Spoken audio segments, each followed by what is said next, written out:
यहाँ पर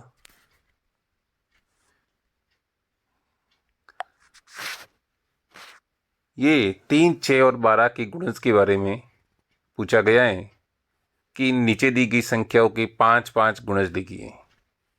गुणज का मतलब ये है कि उस संख्या का पहाड़ा लिखना।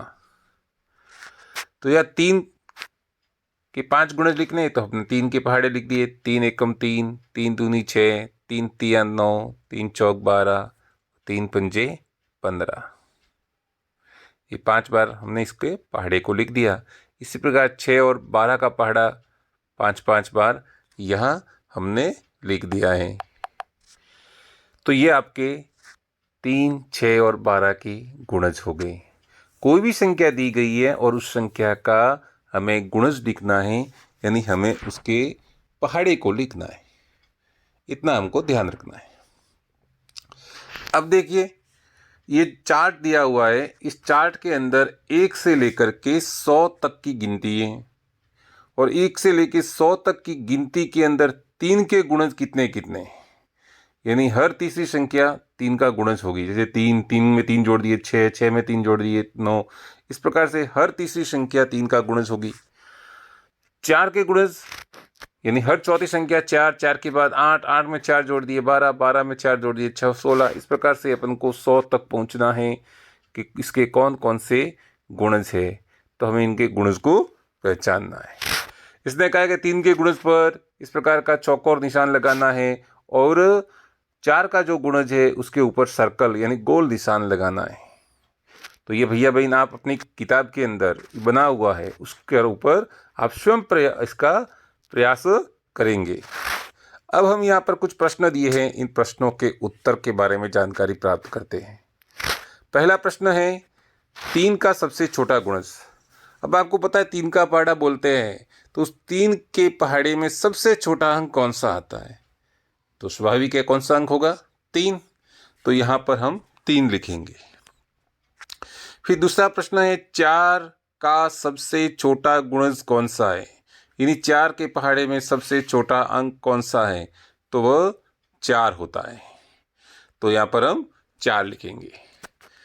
फिर 3 संख्याएं लिखो जो 3 व 4 दोनों की गुणज हो। 3 व 4 दोनों की गुणज। अब 3 और 4 यानी 3 और 4 दोनों का गुणा कर दो, कितने होते हैं? 12, यानी 12 का पहाड़ा लिखना है। 12 का पहाड़ा लिखेंगे तो जो संख्याएं होगी वो 3 की भी गुणज होगी और 4 की गुणज होगी, यानी 3 के पहाड़े में भी आती है और 4 के पहाड़े में भी आती है, ऐसी संख्याएं। तो हम यहाँ पर इस तीसरे प्रश्न के अंदर 12 का पहाड़ा लिखेंगे। 12 एकम 12, 12 दूनी 24, 12 तिया 36, 12 चौक 48। ये सभी संख्याएं हैं वो 3 और 4 दोनों की गुणज है। चौथे प्रश्न के अंदर पूछा गया है कि 3 व 4 का सबसे छोटा समान गुणज कौन सा है। तो देखिए 3 और 4 का समान गुणज, यानी 3 और 4 का वही समान गुणज है जो 12 के पहाड़े में आते हैं। तो सबसे छोटी संख्या क्या है? अपने ऊपर वाले, इससे पहले वाले प्रश्न में लिखा है वो सब 3 और 4 के समान गुणज है, तो सबसे छोटी संख्या है 12। 3 व 4 का सबसे बड़ा समान गुणज, तीसरे प्रश्न में अपने इसके सारे गुणज लिख दिए जो इस सारणी के अंदर आए हुए। तो इस सारणी के अंदर सबसे बड़ा कौन है वो बताना है। तो वो है 96, 96। तो हमने देखो 12 दूनी 24, 12 तिया 36, 12 चौक 48, 12 पंजे 60, 12 छिंग 72, 12 सत्ते 84, 12 टे 96 और 12 नम्बे 108, जो 100 से बड़ा है। हमको इस 100 के अंदर के प्रश्नों के उत्तर देने हैं। तो यह इस सारणी के अंदर सबसे बड़ी जो संख्या है जो 3 और 4 दोनों की समान गुणज है वह है 96। छठा प्रश्न आपको यहाँ पर देना है कि 100 से बड़ा 3 व 4 का पहला समान गुणज। तो छोटे जो है 100 से वो 96 तक आ गए, 96 तक, 12 टे 96, और उससे ठीक आगे 12 नम्बे 108। तो 100 से बड़ा जो पहला गुणज है वह है 108। यह प्रश्न दिया गया है, दी गई संख्याओं के 4 गुणज लिखिए। जैसे 4 है तो 4 के 4 गुणज लिखने हैं, तो हमें यहाँ पर 4 के पहाड़े को 4 बार लिखना है। देखिए कैसे लिखते हैं। जैसे 4 के पहाड़े को ऊपर लिखते हैं तो 4 एकम 4, 4 दूनी 8, फिर 4 तिया 12 और 4 चौके 16। इसी प्रकार इस 7 के पहाड़े को लिखेंगे। 7 का गुणज लिखना है तो 7 का पहाड़ा लिखना।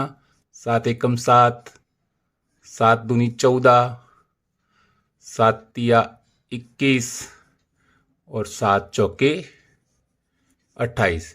तो ये 7 के 4 गुणज हो गए।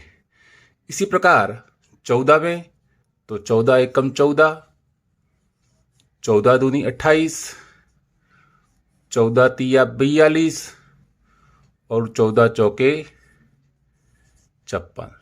यदि आपको 14 का पहाड़ा नहीं आता है तो कोई बात नहीं, आप 14 में 14 जोड़ दीजिए, अगली संख्या आ जाएगी 28। फिर 28 के अंदर 14 जोड़ दीजिए, अगली संख्या आ जाएगी। फिर 14 जोड़ दीजिए, अगली संख्या आ जाएगी। अब 19, चलो जैसे अपन को पहाड़ा नहीं आता है तो ये 19 लिख दिए। फिर 19 जोड़ेंगे तो 19 दूनी 38 हो जाएंगे, ये आ जाएंगे 38। फिर 38 में 19 जोड़ दो, 57 हो जाएंगे। फिर 19 जोड़ दो, 76 हो जाएंगे। यानी 19 का पहाड़ा 4 बार। पहाड़ा नहीं आता है तो बार बार 19 जोड़ते जाइए। जो संख्या आती है उसमें फिर 19 जोड़ो, अगली संख्या, फिर 19 जोड़ो, अगली संख्या, फिर 19 जोड़ो, अगली संख्या। या 19 का 1 से गुणा किया तो 19, फिर 19 को 2 से गुणा किया तो 38, फिर 19 को 3 से गुणा किया तो 57 और 19 को 4 से गुणा किया तो 76। आपको जो योग्य लगे उस तरह से आप ये 4 गुणज प्राप्त कर सकते हैं। अगला प्रश्न है, दी गई संख्याओं के गुणज पर गोला लगाइए। आपके सामने ये 4 संख्याएं 3, 5, 12, 15 दी हुई है और उसके आगे कुछ संख्याएं दी गई है। अब आपको पहचानना है कि इनके सामने जो संख्या दी गई है उसमें से इसके गुणज कौन है। गुणज यानी उसके पहाड़े में कौन कौन सी संख्या आ रही है। तो आइए हम प्रयास करते हैं। तो चलिए 3 के पहाड़े में देखते हैं। तो 3 के पहाड़े में 5 नहीं आता है। 3 के पहाड़े में 3 तिया 9 आता है ना, तो अपन इस 9 के ऊपर गोला लगा देंगे। फिर ये 3 एकम 3 के पहाड़े में आता है तो इसके ऊपर भी गोला लगा देंगे। 3 चौके 12, 13 नहीं आते। 3 पंजे 15, 3 चिंग 18 आता है तो हम इस 18 के ऊपर भी गोला लगा देंगे।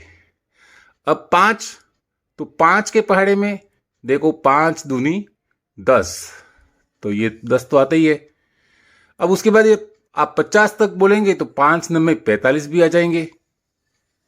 लेकिन ये 55 उसमें नहीं आ रहा है। लेकिन 5 दाई 50, 50 से आगे बढ़ेंगे, 50 में फिर 5 जोड़ेंगे तो 55 आ जाएगा।